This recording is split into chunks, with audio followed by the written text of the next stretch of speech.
කත්නෝරුවේ සිරිදම්ම ඒ ස්වාමීන් වහන්සේගේ ධර්ම දේශනා හැමදාම අහනවා මල්ලි. ඒක මාර මේ සැනසීමක් ඔළුවට මල්ලි. මම ගමට ගෙන්නනවා මල්ලි මේ කත්නෝරුවේ සිරිදම්ම ඒ ස්වාමීන් වහන්සේ මං ගෙන්නනවා අකුණ්ඩ ගෙන්නනවා අපේ මුස්ලිම් ප්‍රජාවම එකට තන්තෝසෙවි මං පුජ්‍යලික වියදම් කරලා ගෙන්නනවා ධර්ම දේශනාවක් තියන්න ඕනේ අපේ කට්ටියට. ඒක සිංහලද දෙමළද මුස්ලිම්ද ඒක ભેදයක් නැහැ. ඔක්කොට මේක හැදෙන්න පුළුවන්. ඒ විදියට අපි පොඩි කාලේනේ මල්ලි ජීවත් වෙන්නේ. ඔයා මේක ඔයා ඉන්ටර්නෙට් එකේ දාන්න මල්ලි.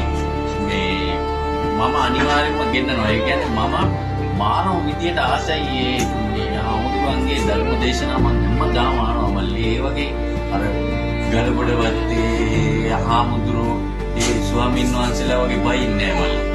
ඒක හැදෙන්න තමයි හැම ළමයෙකුටම හැදෙන්න කියලා දෙනවා. මම අනිවාර්යෙන්ම ගෙන්නනවා